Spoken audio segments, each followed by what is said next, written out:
You want to go ahead and do the, okay, so let's start, first I want to start by saying, Ms. Han, it's so great to have you back. And I'm glad things are coming back together. And Mr. Williams is so good at giving the invocation, but he's not here, and I was wondering if you'd be willing to do it for us. Yes. Our Father, we thank you for this day, and we thank you for the many ways that you bless us each and every day. And we just ask your blessings on this meeting and any decisions that we would make. In Jesus' name. Amen. So I know we have some visitors here, and before we do the roll call, would it be okay to go ahead and get everyone to introduce themselves? And then, and if you have something you'd like to take a couple minutes to say, this would be a good time to do it. I don't see a lot on the agenda, so if you want to go ahead and start, ma'am, please.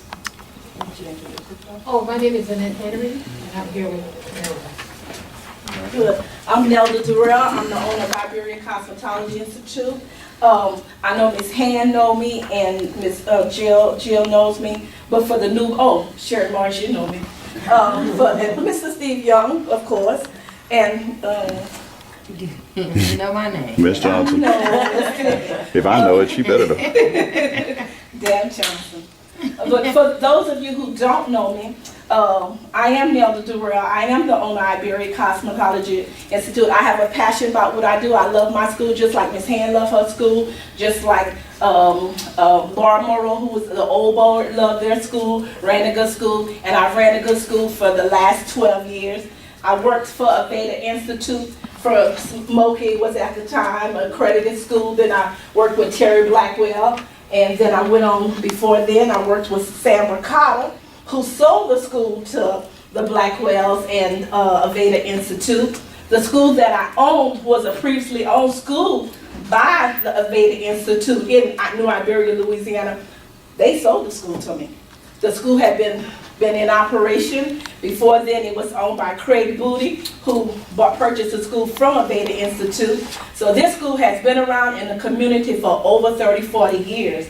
So I didn't just jump up and decide I'm going to run to New Iberia to open up the school. The channels of the school traveled through this same State Board of Cosmetology Institute. The blueprints, when they tried to say the blueprints weren't correct, the blueprints was the same establishment that was Angelo's. It was the same establishment when it was Aveda Institute. It was the same establishment when it was Shakes Academy. But all of a sudden, Nelda Durrell owns it. Your blueprints are not right. Your square footage for your classrooms are not right. This has been a continuous thing since 2004 when they sold me the school.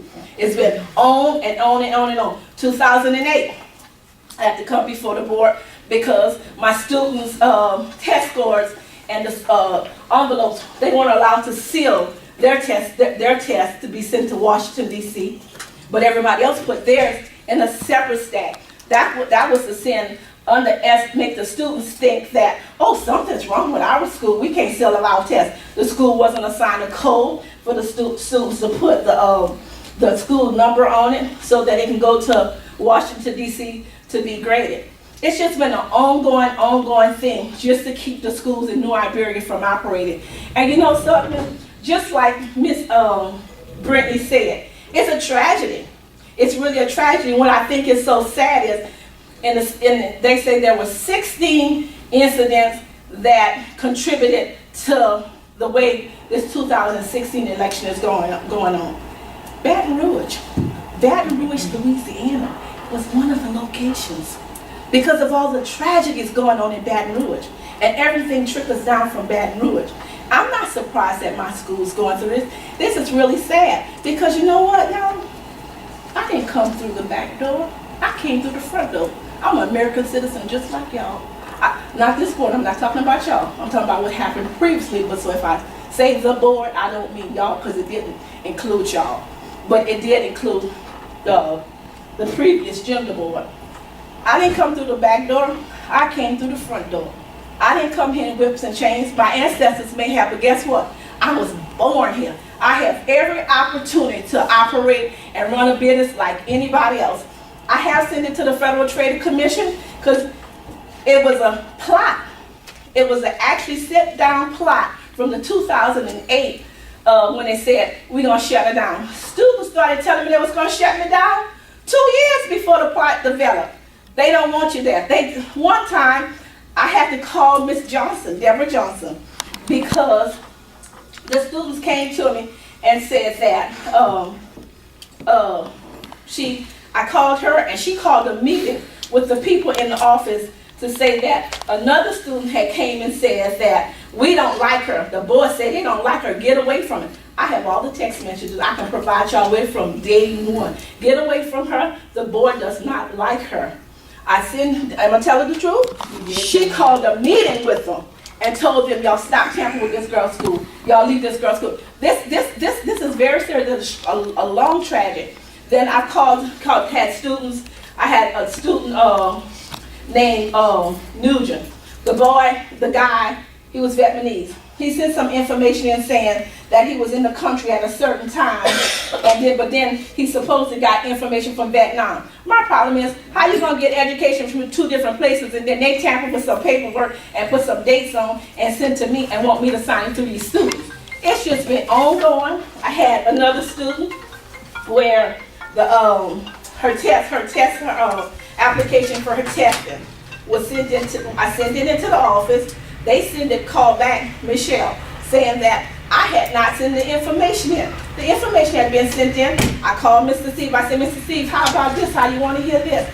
Y'all said that I didn't send Michelle information in for her testing. It just came to the mailbox right now. Bam!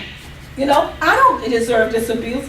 They had some students, another incident with, yes.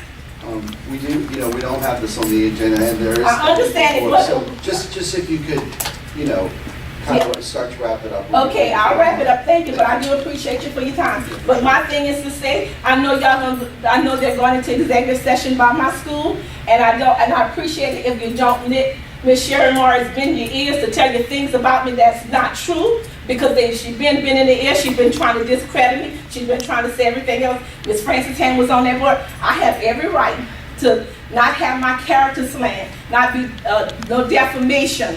I have a right to operate a school. And you know what? I call my state representatives, I've called my senators. If I have to take it to the White House, I'm gonna take it where it needs to go, because this day and time, nobody should have their character defamed. They even went as far as to say that, I'm gonna wrap it up, Mr. Chairman, that which I really don't like, because I'm a Christian woman, I've been a Christian woman all my days, said that I was in the office with a client, and they had to come knock on the door to get me out of the office with the client. Or I closed the doors. My doors are all glass at the school. I can't close those doors. But they got all these students to come in here and lie on me. So I'm going to find the best attorney I can find, because all my civil rights have been violated. And I want them to come in and start doing audits. I want the Department of Education in here. I want NACAS in here. I want the Council on Careers in here. I want the ethics boards in here. I want the FBI's in here. Set me free. Thank you. Thanks, Ms. Bell. Sir? Can I tell You have to say something. You can just tell them you're my son. I'm your son. That'll be. His mother. Well, welcome. Thank you. Caroline. Robert Burns, and I will not take but about a minute, because there's no way I can outdo that.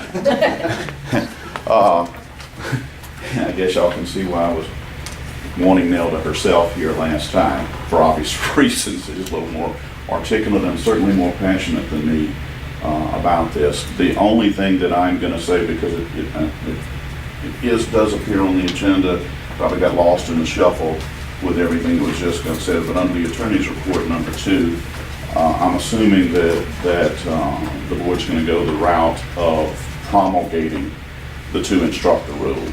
I have been very candid with the board, and will be candid today, that I am affiliated with organizations who would oppose that. And I'm going to just be very brief. As everyone knows, a commercial airline, you've got a pilot and a co-pilot, because I'm making the similar analogy. That plane's not going to take off if you don't have both, okay? You got to have both, because it is a genuine safety concern to only have one pilot. Yet I have videos in here that have said that, oh, well, if the instructor is absent, the main instructor, the second instructor can just take over, meaning that it must apparently be okay to operate with one instructor when you have less than 20 students. I understand that if it's over 20, you gotta have a second instructor in the ball game. That was the way the old rule was worded. I don't believe it's gonna be able to be successfully argued that it's a safety concern if you merely say that, well, the main instructor was absent, so we have the second instructor to just take over. Apparently, a school can be ran with one instructor, and we do have a situation where an exception was made to actually permit that on a regular and ongoing basis. I don't mince my words. I'm always candid. I do believe the two instructor rule was put in for one purpose and one purpose only, and that was to drive small schools out of business. And I don't know who all got the email that I sent out, that I sent to Ms. Melinda Westman with the Federal Trade Commission. But if this goes forward, and if it is enacted, there's a statute already. The problem is, as was pointed out last time, it was not promulgated, and obviously that's what you're coming to cure, which I think speaks volumes about the qualifications of the attorney that attorneys that serve on here. That should have been done at the outset. But if it goes forward and the rule is promulgated, thereby making it enforceable, I'm going to actively encourage Ms. Westman at the FTC to challenge it legally in the court system, very similar to the way they challenged and succeeded in the FTC versus Board of Dentistry in North Carolina. So I've laid the cards on the table. Nobody has to wonder about, well, you know, what's he really feel on this? I mean, obviously the ball's in y'all's court. But I don't believe it's a very good rule. Apparently things operated fine for a number of years without it, and an exception was made on a regular basis, as Ms. Rowley had pointed out, when she was being pursued for potentially violating that rule. And Ms. Frazier, I can't remember her first name. Same thing. She's getting a letter saying that she would be shut down solely as a result of not conforming to the two instructor rule. So I, for what it's worth, as an advocate on the side, oppose proceeding forward with the promulgation of that rule to make it enforceable for the reasons that I've stated.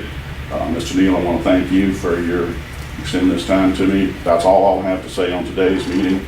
I know I couldn't upstage Nelda, but I appreciate the opportunity y'all gave me. Thank you so much.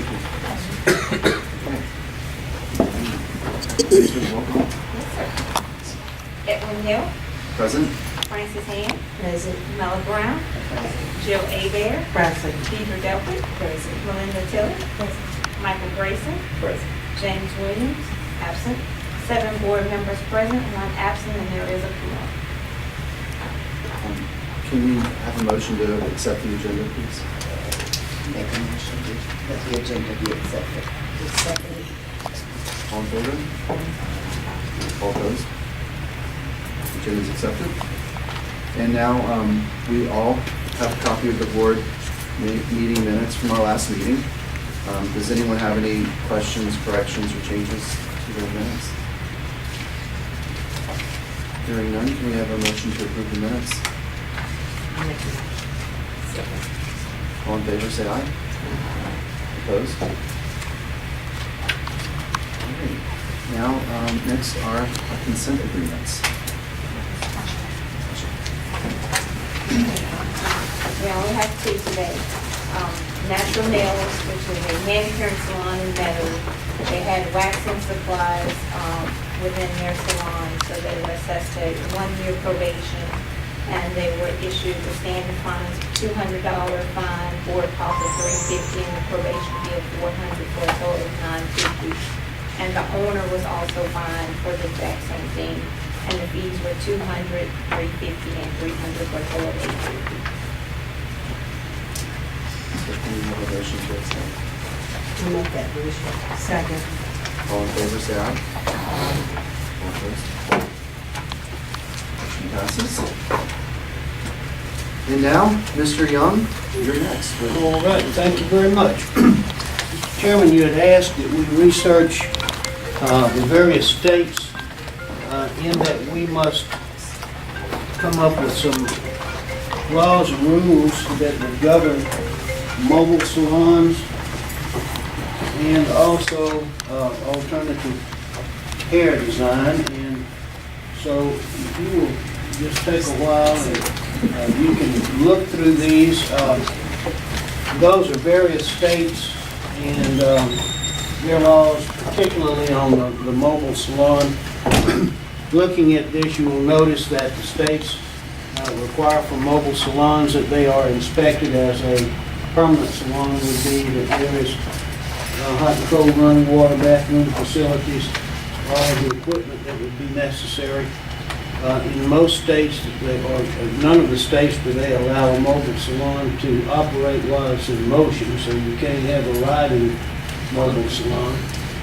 In most states, you will see that there are prohibitions on parking next to permanent salons or within a certain distance of. There are also regulations on how many counties or parishes that a mobile salon would be able to travel through. Most of them are in one county. If they have to go to another county, then you have to get all of the permits and allowances of the second parish. Let's just say East and West Baton Rouge. You would have to get business permits in both parishes if you were going back and forth. On the alternative hair design, there are several states there. They require certain numbers of hours. Our problem has not been that we did not have a curriculum within our rules and regulations. It has been that the schools did not have the participation for the program. And so without the participation in the program, having one or two or three students that are wishing to do the alternative hair design, then most of the schools just drop the course because, there's no participation. But if we're going to have the permit, we must have an opportunity for a student to be able to get the permit. The board had discussed going to a license status, which I would prefer. I think alternative hair should be a license and not just a permit, so a person who has the alternative hair license could go anywhere in the United States if we're going to keep. And so those are all there, Mr. Chairman.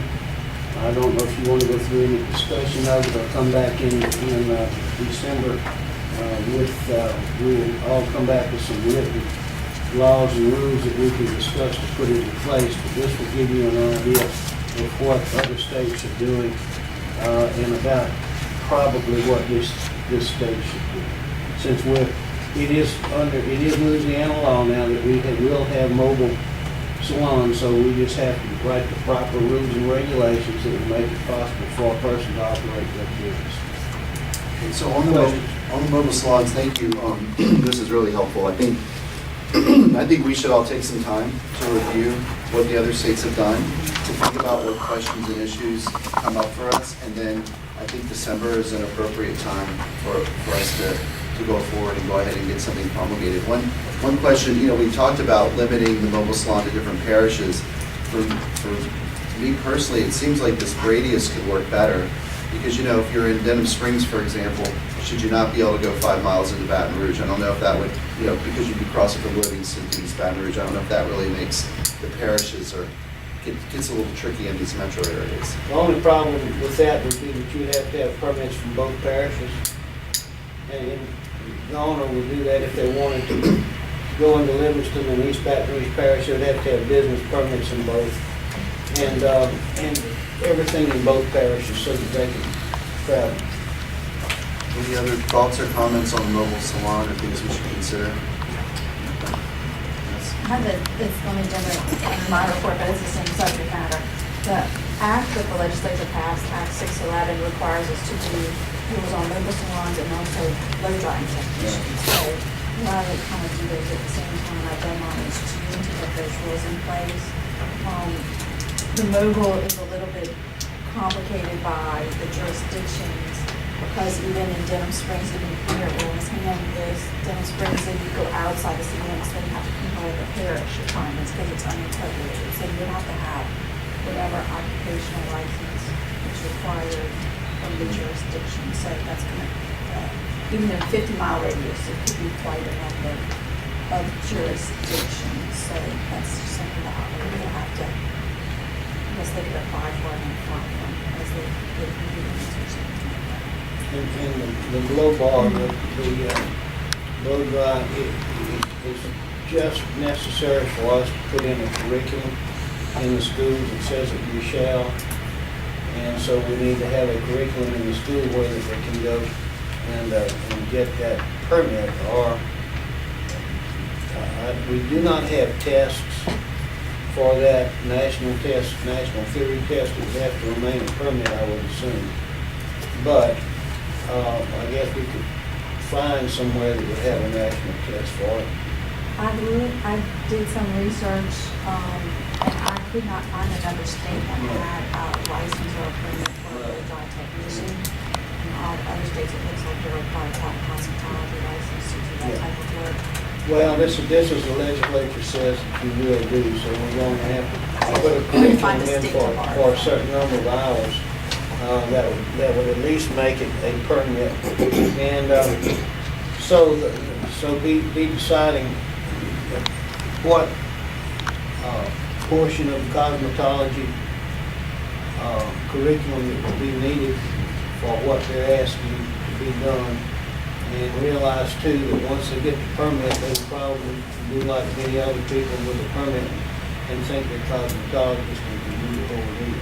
That's And the also, problem we're going to run into. we should realize that the schools are probably not gonna offer it, just like the alternative hair design. So, that's the other part. It's getting the schools fed.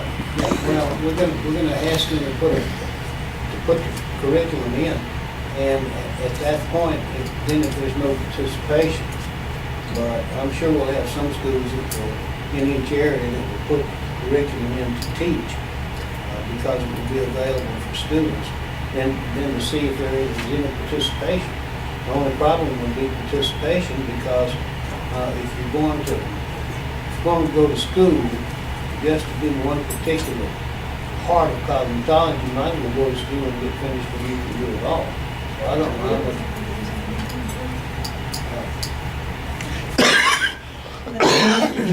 As far as the schools, I don't have to say, it's very difficult if you don't have but 2 or 3 people that want to sign up for something to have an instructor to take care of those 3 or 4 students.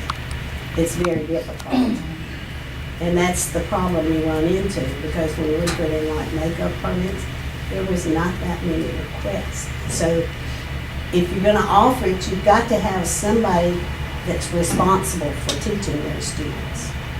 And it's very, very hard to invest in that when you don't have maybe but 4 or 5 students that want to come. You know, it's very difficult. Jill, you have anything to say? You look like you want to say something. Well, you know, it's kind of like we're always stepping into an ant farm. All these permits that we're going to give for every different thing still comes to the simple conclusion is they should go to be a cosmetologist, no matter what. I don't know if we have to fight the legislature or we'll talk to them again, but if we're going to start giving permits for every little thing, blow drying, makeup, etc., we're going to be stepping into an ant pile. And I just feel that we should be able to have the voice of the people. I believe schools need for us to be able to step up to the plate. I think we need to go and talk to the legislature and find out if they really know what is going on with a school, with the students that go to schools, with the people that just want to go out and open up them a shop just with a permit and do anything they want. When will it stop, and who do we need to educate in our legislature? That's all I have to say. Well, whether I'm right or wrong, that's my opinion. You're right. You're right. I just feel that, I think the people, and hairdressers that have taken their time to go to school, to be able to become professional people, have worked very hard at what they do. And if we don't start taking that step for our hairdressers, our schools, we are going to be in another bind next year, the year after, because they're gonna wanna do another thing. It'll be maybe just going out there and just curl hair, and they don't have to go to school. So I think that we just need to take that step. And where do we go from here, and who do we talk to in the legislature, and have them come to our meetings, and have them be aware of exactly what our board is about, and what our people and our schools and our hairdressers really need in our industry. Thank you. Okay, anyone else? And Mr. Young, you mentioned the alternative hair design, and you sort of dropped that into the discussion of the mobile salon. Is there you guys, staff have a recommendation on how we proceed there? That's in the packet. What's in the packet? Yeah, we have some information on it that you could look at and come back, form an opinion on, and discuss in December. One thing I want to say about this December, I think it's the longest agenda in terms of the number of hearings I ever remember. See, because we're not having hearings today, so I think the schedule in December looks extremely lengthy at this point. I know some of them could settle, but it looks like you have a full day. No. We may have to Might have to have a special meeting. Well, we may have to make more coffee. We definitely should plan on a long meeting then in December. Yes. Well, our suggestions are on that top sheet. Okay. That she compiled for y'all. Thanks for doing that. All right, next on the agenda is to discuss some correspondence. She's not here. The lady was going to come back and discuss alternative hair permit that she was requesting. And Nah, that's a different lady. That's Chantel. This is Clifford, somebody no, else. but she's not Right, here she today. is. We do have Ms. Butler. No, Ms. Buckner's not here. Yeah, okay. Yeah, she didn't show up. Okay. But she's here, that's Chanel Roberts, she's been coming, trying to get her alternative hair design. Yes. And we're gonna, in December, we're gonna figure out what we're gonna do. Okay, so, I mean, can I, just to ask a question and to come back to what you're saying, and I thoroughly agree. And even if you went into, because I'm listening about the blow drying, as I studied as a nurse, when you got so many hours, they give you a CNA certificate to work. Just a suggestion that if you did incorporate that into the schools, let them know that after so many hours, they can get the blow dryer tech permit, which will allow them, and it's also an incentive where they could possibly do some work, but they still would have to continue their hours. That's just a suggestion on it. And with the alternative hair permit, I understand what you're saying. I truly believe that you need the hours in sanitation and all the other things, the chemical structure of hair is very important. There's a lot of diseases, there's a lot of different scalp issues that you don't know about. It's not that even when I did go to the hair programs, it's not that even if there were a few people, they didn't even offer it as a curriculum within, so that it made it purposeful for me. It wasn't purposeful for me because I don't do chemicals. I am braiding. I'm a loctician. Everything I use is the same thing. If I use anything at all, it's the same thing that we have in our bathrooms or in our kitchen, and it's not anything that has lye or all these other different chemicals that I'm causing a change in the hair structure. So in saying that, whatever the board decides, please you have to at least include it in the curriculum. I did bring the Miss Bailey's book that she has on natural hair care. It's an excellent guide for the curriculum that I had brought with me last time. It's perfect for the natural hair specialist. It's a specialty within cosmetology, I agree. It's just different when you go to the schools and there's nobody who specializes in it. It's a problem because it's two completely different avenues and each requires patience and training. You know, I can't do a process like somebody can come in and braid for 9 hours, and who's gonna teach me that and enjoy that if that's not what they love to do? So just please take that into consideration, and I'll come back I'll come back in December. I'll get some work for this, but I'll come back in December. Just if you can take all that under consideration, and if anything, if we can prove hours and allow us to just take the test and have somebody, of course, to regulate us. I know I might be making another position that y'all have to come out and regulate our salon. Can I ask you a question? Yes. Did you go to cosmetology school? Yes, I had started at Stevenson's actually. And did you finish? No, I didn't finish. I didn't finish because it wasn't purposeful for me. I did take enough hours of the shampooing and the hair structure and all the chemicals, you know, stuff like that. But when it got into the colors and was going into it's let me say this, for me, where I stand in my integrity of what I'm trying to promote,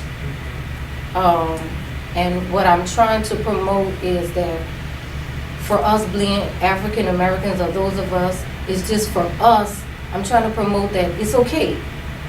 It's okay to come out like this. It's okay. There's different ways that you can wear your hair and love yourself without having to change to fit what is acceptable and has been a norm.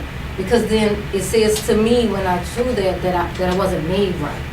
And then you can't tell me to love God and then say He didn't make me right. So I'm just trying to say and promote that you were made right. Let me show you a way that you can do your hair, wear your hair in the way that God made it for you, the way it grows out of your scalp. And that's all. That's all that I'm trying to. I just want to say something. I agree with you in how you feel, but I'm going to tell you something. I went to beauty school 45 years ago. I didn't learn how to braid hair, but I braid it today. Mm-hmm. Okay, nobody taught me. I taught myself. There's things that you do beyond going to beauty school, what you learn after you get out. I didn't learn every technique of every color in beauty school, but I had the knowledge from beauty school when I finished to know that I can do what I do best, okay? And that's everything. Anybody can come to my salon and I'll do anything somebody asks me, whether they're African American, white, Mexican, it doesn't matter. I know that I can do it, and I am proud to have that license of being a cosmetologist, a hairdresser, to be able to have finished my schooling and to pursue those things you want to pursue and do your job well. I'm just saying, I think that I believe in what you want to do, but I also believe that people should go to school and finish and get their license. Can I ask you this though? Why if the Barber Board offers a apprenticeship program, could there be an apprenticeship program offered for this? Where there is a course in training on 1 day a week, and then she's under a cosmetologist, or he's under a cosmetologist, because there's a lot of men doing it now. Where at least that there's an offering that if you can't get the instructors to teach it in the school, I'm just trying to throw out alternative ideas. If you can't get the instructors to teach it in the school, that you can at least have an apprenticeship program like that it's monitored by the board, that they do have to attend a class 1 day a week to get the book knowledge and still be able to practice what they do. I do understand what you're saying. Actually, there are classes that people do, not the schools themselves, but there are classes that you can go to beyond just the school. Advanced training. And advanced training. And there are shows, beauty shows, that you can go to that show you braiding, natural hair, coloring, the whole 9 yards. So there are advanced training, but still, a cosmetology still finishes her whole school to be able to do exactly what you want to do. You know, to get that license. Yeah, Even let me though, interject Xavier, there. I think you raised a really good point Yeah. about the importance of the license, because it's Right. just like, a doctor doesn't just go to study, when you get your medical license, an anesthesiologist learns everything about medicine to begin with, then they specialize. And I think for our profession, that makes the most sense too, because the reality is, times change and fashions change. We weren't blow drying hair 30 years ago, 40 years ago. We may not be 20 years from now, so. but so I it's have a to good. learn, I it's a- learned it, Yeah. you know, and that's Or what I permanent think. waves, which we hardly see Right. now, And- were and- huge in the 80s. And I think this is what we need to educate the people that do come, that just want her to get a permit. It's not just hurrying up and getting a permit to do a braid or to do blow dry bars, or it's actually to learn everything you can about the human body, about sanitation, and on and on and on. I just think that we need to educate the people. I mean, But I if those just- are, excuse I me, if just those have a are problem. considered in the, if those are part of the 500 hours, which I was told that it is now, then they are getting, what you just said is the Right. most important thing. right. And then they're getting the specialized training in what they want to specialize in. I mean, I don't see how you can't actually, I mean, it's set up for that. Just, we need somebody to teach it. It's set up for that. I don't see where the two interfere with each other. I'm still going to school. I'm still receiving training, cosmetology training. I haven't not invested Right. money and time in this. So I don't see why they both can't work together. If I then decided that I wanted to further my cosmetology training, then I would go back and get the other 1,000 hours that are required. But as for me trying to practice what I choose to practice, if I have the main components that is taught by an instructor under a guided board, I don't see how that interferes with what needs to be And done. I think we kind of need to wrap this up, because we are going to be discussing in December. We have some specific recommendations here about mandating that schools teach the curriculum, about a practical exam, about reciprocity, about what kind of training will be required. So this is all stuff we'll be addressing in December. Well, I just want to say one thing. One thing I have learned in having a school, which I've had one now for 43 years, everything has changed. We do a lot of braiding. I have a very good black teacher that she does excellent with braiding. But another thing that I found, we do not nearly as many chemical relaxers as we have in the past. We are now bleaching hair on our clients. They're getting highlights, they're getting colors, which is totally different from what it was even 5 years ago. We wouldn't have thought of bleaching, but we're doing that now because the hair is natural. Well, the curriculum does, it really does, in all honesty. The braiding curriculum, the natural hair curriculum in the cosmetology book, it is sufficient. It has inward braids, visible braids, outward braids, twists, locks, and everything else. Every student decides what area they want to specialize in. So if I choose to specialize in braids, I have the basics for the braids. School is only designed to teach you the basics and to pass the state board test. We're not there to teach, and baby, I respect your profession, I respect you as a nurse. I really do, so I'm not saying anything bad. But the curriculum really does offer what it's supposed to offer for the basics, for them to develop, to get the fundamentals and develop whatever it is that they want. Some people decide I want to become a colorist. Some people decide I want a haircut. It's up to that individual to decide I want to take more class. I can go to Armstrong and McCall on weekends and develop a little bit more with coloring, a little bit here, go to some hair shows. So the basis is put in place in the curriculum. All schools have a curriculum that comes from the National Cosmetology Institute that we have to cover. So it does cover braids. My school, like every other school, had the same curriculum, same curriculum that Miss Francis had to have, Jill Hayes had to have, Laura Morrow has to have. So the bases are there, but they just have to decide that where they want to go to further their education. And I understand your case may be a little bit different, but schools do offer the basics. Thank you. Anyone else while we go ahead and move on? Yes, sir. I won't take but about 20 seconds, but I think it was a fairly well-publicized situation where Mississippi tried to license braiding. The Institute for Justice intervened strongly and defeated that proposal. I know y'all are already involved in litigation in which the Institute for Justice is handling it. I'm just going to say won't be surprised if you don't see another one. So, thank you.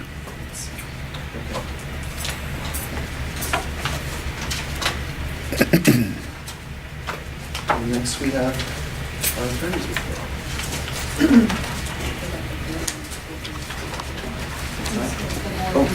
Oh, I skipped the board meeting schedule?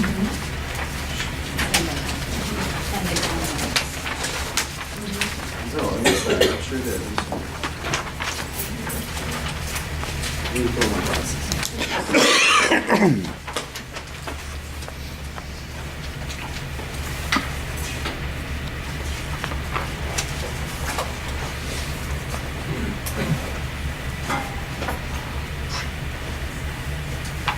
Can we just take a couple minutes to review the schedule?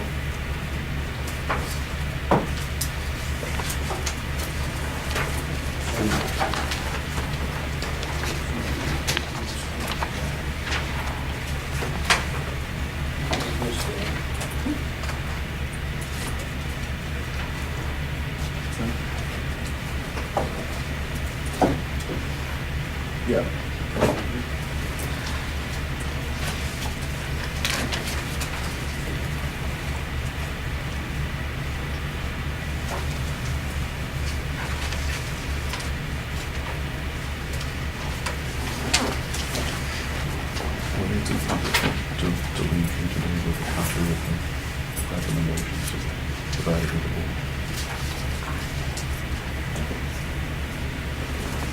You won't get ahead.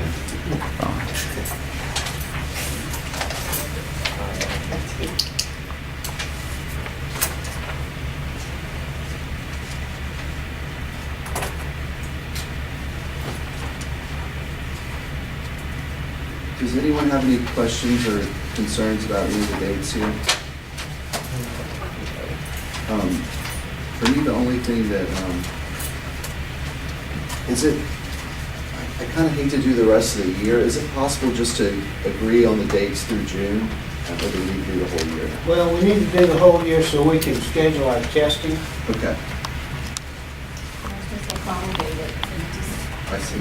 And we can change it at any time. Okay. As far as month to month, if we need to change the meeting date or anything, as long as we do it a month prior. Okay. It's pretty much the first Monday, the month unless there's a holiday. Right.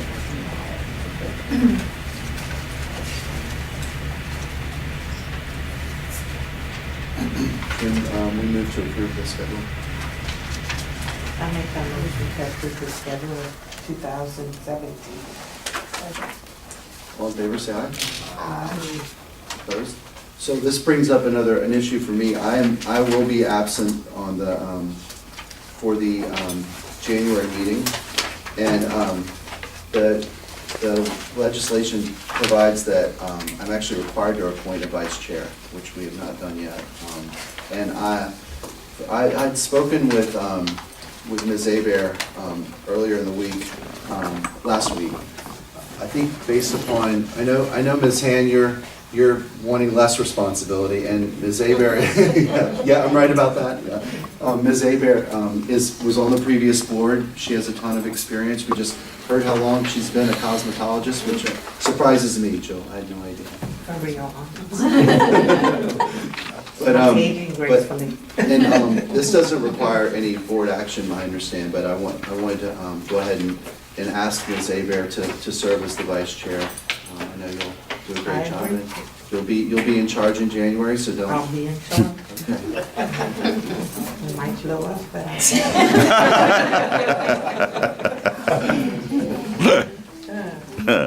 So You thank might you, disagree to agree, you never know. thank you very much for that.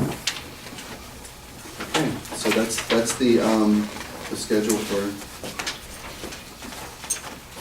next week, for next year. And with that, I think we're ready for With respect to the attorney's report, I put it under executive session, but since Ms. Durrell is here, really the only report that I have about her case is that as of Friday, I have no notice of an appeal being filed in her matter. She might have other information, but that is the only update I have. So it's not necessary really to discuss that matter any further. It's just to inform the board the status. So it's a final judgment at this point? If I don't receive an appeal in the mail, if it was mailed without notice to me, it could show up in today's mail because we've had a holiday last week, but for All Saints Day, the court was closed, but I don't have any notice of appeal. Maybe Ms. Durrell could advise whether an appeal's been filed. Not that I know of. So then that would be a final ruling, and we wouldn't need to have that on our agenda anymore. Okay.